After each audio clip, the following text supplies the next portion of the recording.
And we are live on a Monday. Good morning to you and yours, and welcome to it. It's called Clinican Monday for Mpho and Chats, and my name is Nkosi. Thank you so much for joining us for yet another exciting episode or edition of Clinican Monday. Right here on Mpho's Facebook page, also live on our Twitter stream. It is at n_health with the hashtag Clinican Monday. Also on YouTube, it is at popn. You can find us on www.popn.org for the behind the scenes, and don't forget to like our page on Instagram. It is at @Popn. We have a YouTube channel. That's where we let loose and dance a bit. Please find us there as well. It is at Popn. And like I said, my name is Nkosi, and today I'm joined by yet another clinician to help us understand viral load suppression a little bit better as we get close to learning about HIV, because it has become that topic that we need to talk about every day.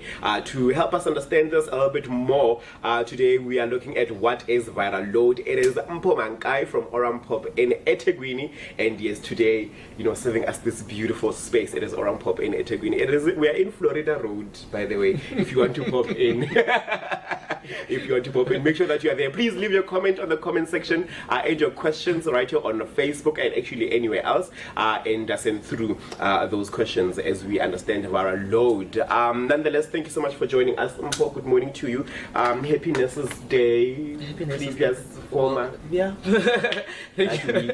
Yeah. Thank you so much, V. Thank you for having me. How are you feeling? How are you? Fantastic. I hope Nurses Day we have a poster. They send you beautiful things. Actually, I think Nurses Day should come with money. You don't just say Happy Nurses Day. Money should, stole it from somebody's statuses. Was saying actually, I think it should be that. But I think something that really would give you gratitude more than money is seeing people who are on treatment, suppressing or being better. Definitely. I mean, it's a testimony to our work to say that we're doing our job. I'm seeing someone who started with their ARVs and they take their medication well to a point where they get suppressed. I mean, to us, that's the greatest thing that you can give it to us, to say this is actually, that's our happiness day. It's us actually seeing that we're actually doing our job. So. And you actually having impact, or your work having impact. I mean, something that has impact in our lives is HIV. Through the series of conversation, we're trying to get to understand viral loads. We've been sort of made understood what viral load is, but there's low, there's high, there's under what copies. We're trying to understand that. So with you, we are talking low viral load. Perhaps maybe for those that have not been part of that previous conversation, just take us through what then is a viral load versus what is a low viral load. Okay, so when you talk about low viral load, it's also known as low viremia. That's when you talk about the client that's having a undetectable viral load. It means that the client has to, or the client or the patient, their viral load needs to be less than 50 copies inside the blood. So when you talk about viral load, we're talking about the amount of HIV virus inside one's blood. Okay, I got you. So it needs to be, if it's low, it needs to be under certain copies. Then what would have happened if the viral load if a viral load is low? What are those factors that then contribute to a low viral load? Well, you take your medication. That's the first thing. You being adherent to your medication. Adherence, that would mean that you keep time. You ensure that you don't skip days without your medication, and you don't have any other factors that are which is you using abusing substances that might make you not to maybe forget taking your medication one time or not at all. So you being adherent, or us getting to that state, it's you having to take your medication daily. Let's talk about the benefits. So we are adhering to our medication, our viral load is suppressed. Sister Dube spoke about us then coming back for 6 months to check our viral load. Then you know that the person is suppressing. What then would the benefits be for somebody who has a low viral load? Okay, so the first benefit number one would be you being virally undetectable. It leads to you being not being able to pass the virus to someone else. This is when you're talking about you equals to you. That's the first benefit. Second benefit is you boost when your viral load is high, your CD4 count cells are high. Therefore, it means you are less prone to infections. You are less prone to conditions that might affect you. And for your heterosexual relationships, this is a stage where one can have sexual intercourse, if they're planning on having kids, have unprotected sexual intercourse, and for the other partner who's not affected, they're not being affected with HIV. So basically, it's you equals you in a nutshell, because people, that is their new HIV status. That's why I always say this, that the new HIV status is you equals you, where we get to a point where somebody who's HIV positive cannot pass the virus to the next person, and vice versa. So those would be then the factors. I want us to then talk about factors that keep the viral load low. Yeah, your viral load is low. Then how do we make sure that we maintain it just being kept low? So maintaining the viral load to be always low would be for us to do our adherence. When you talk about adherence, we're talking about us constantly asking you questions. Are you taking your medication well? Are you experiencing any side effects? Are you maybe abusing alcohol? Are you having problems with that? So that if you're having problems with that, we can refer you accordingly to our social workers, so that they can ensure that you're always on your medication. On time, you come on your clinical for your clinical visits, and you don't skip months or weeks of you not being on your medication. So those leads to you being very undetectable.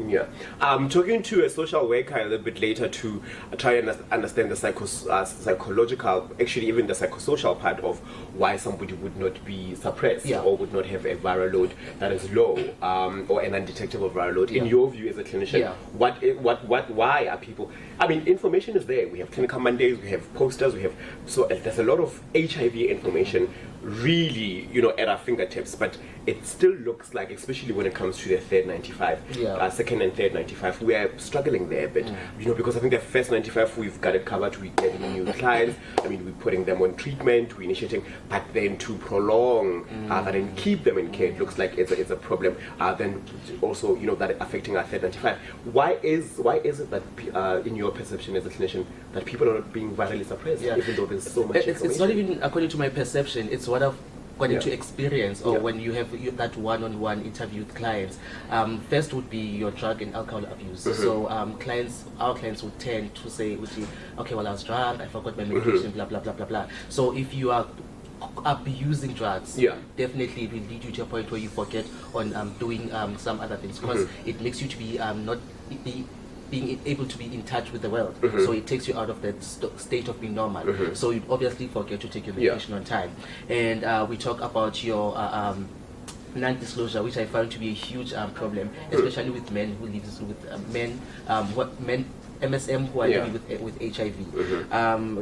This one time, this client said to me that at home I was told that I'm accepted as a gay man, but should I be HIV positive, it's going to be a huge thing for them. They can't take that. I mean, they can't accept that. So someone who's like that, it's not easy for them to divulge their status to their family members, to say, hey, I'm living with HIV. And therefore, they would try to have their medication. And it gets difficult for them when it comes the time of them taking their medication to be adherent to medication, and they would keep on defaulting. Especially in those families where there's no privacy, one-room house families. It's not easy for you to check your medication somewhere that you can 8 o'clock or whatever time that you've chosen for yourself to take your medication. Hectic. I'm thinking now that stigma is still a problem, especially in those settings where somebody cannot freely or openly, live with HIV and try to manage it. I want to say, what then would be the advice in that situation? How would you then advise a client like that who says they are okay with me being gay, or okay with me being whatever that I am, but they will not be okay with me, taking my medication? Our advice, well, obviously, one of the priorities of you being on ARVs, we want you to be very suppressed. So that's our concern, but it doesn't mean that we now trivializing the fact that your family is against you, and, HIV, because I would assume that it's them being against of you living with HIV. This is when now we pay you with our social workers. We give you support in terms of you taking your medication. And also, we try to find different strategies to say that if you can't take it at night, you can take it during the day. Because with the new drug, our TLD, it's not specific to time. It's to say at this set of time you must take your medication. Because you can say that at 3 o'clock you must take your medication. What happens at 3 o'clock if you're not there? So you can take your medication whenever, when you remember. So it doesn't have to be at a specific time. So you need to try and find ways in which you can always try to take your meds. And also We do offer your counseling to families, to say that, or we would refer you to so that you can go for your family and you can go to such counseling sessions for them to actually get to understand that you are living with HIV, and you therefore need to be on your medication. It's quite interesting. If you have a story that you would love to share with us, or perhaps maybe comments when it comes to stigma around family, around living with HIV, or being part of the LGBTQI, or identifying as just somebody who's gender diverse, please share that with us. And if you need help, actually do pop in. We have sexual workers. We have social workers on board are ready to help you with that. It looks like we still have a long way to go, because then we're struggling with that. I want us to talk about education, because mostly also that is a contributing factor. Education. How are we educating? How should we educate clients? Do you find that it's more easier when you educate the clients with visual aids like a pamphlet or a flip chart, or playing clips, or reading visually? Educationally, which route should we take? Which route is more impactful when it comes to us educating them on viral load or HIV even? Well, we learn there's different strategies of one absorbing information, whether through one-on-one, which is you and me sitting here, or through IEC material that we give to clients. But we try to, because we cannot identify each person's needs, to say, this one needs,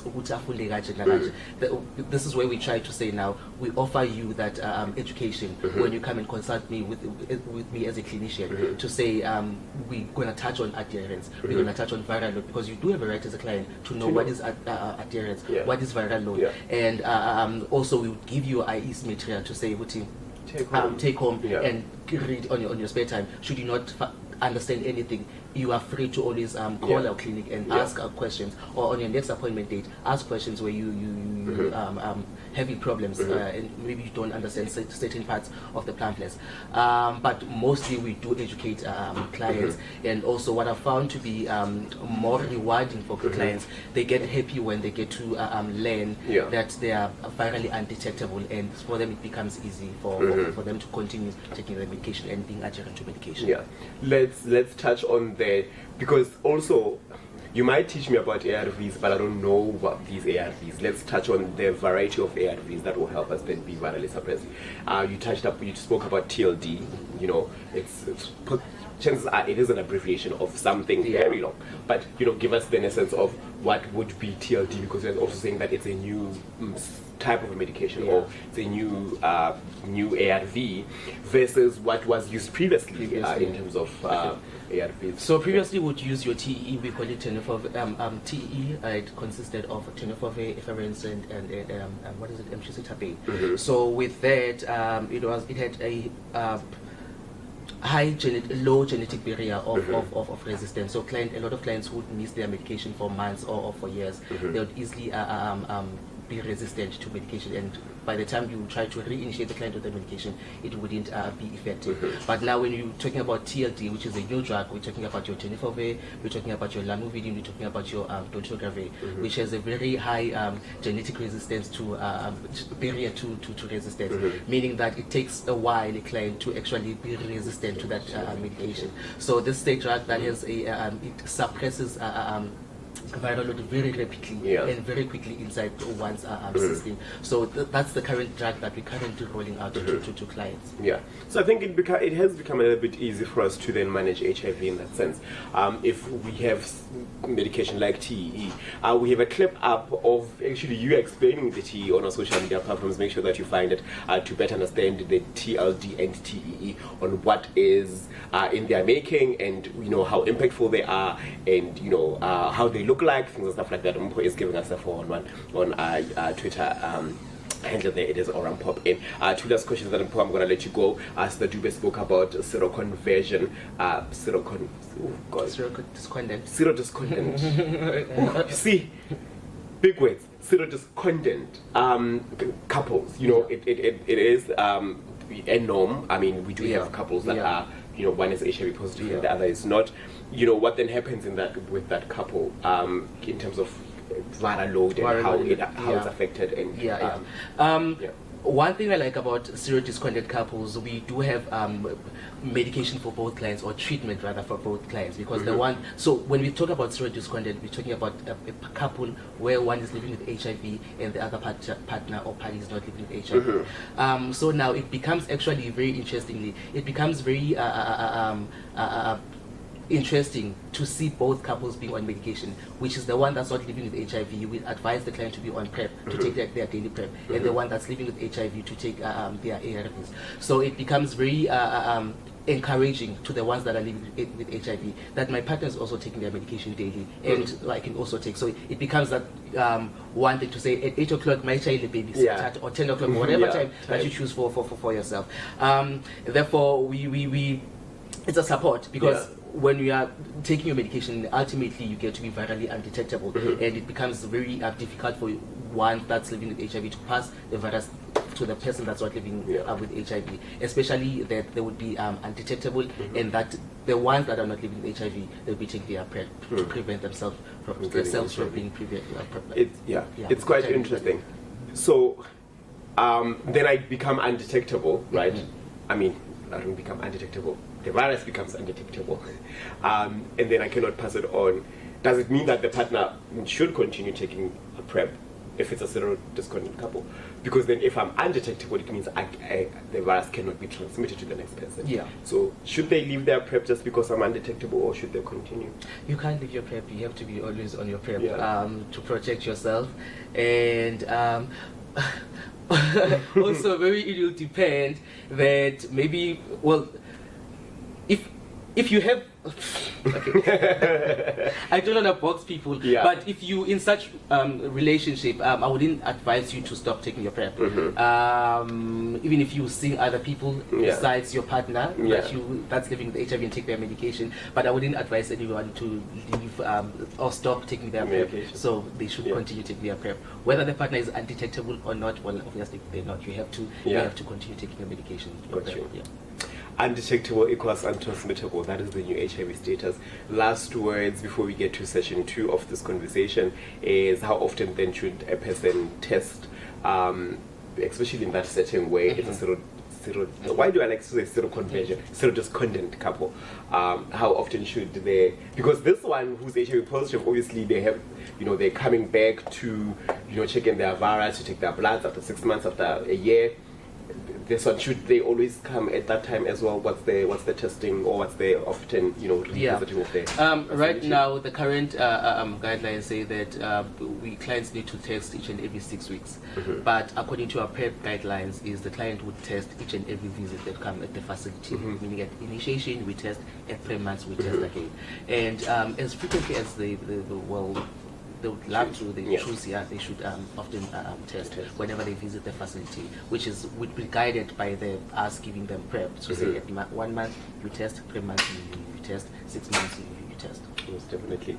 Mpho Mankayi, or Mpho and eThekwini clinician, joining us for this conversation. Thank you so much for joining us. We'll see you in session 2, and we'll see you in session 2 as we continue to understand viral load suppression. Send through your questions on Mpho's Facebook page. And next question, or the next session, we are talking undetectable, because we understood what is a viral load, so that will be explained that to us. We also understood then a low viral load and how to keep it, and some of the factors that contribute to that. And now we want to understand undetectable equals untransmittable, which for me it would be, and actually for you, actually for everybody else, would be the new HIV status. I'm gonna see you on that one. Happy streaming. Bye.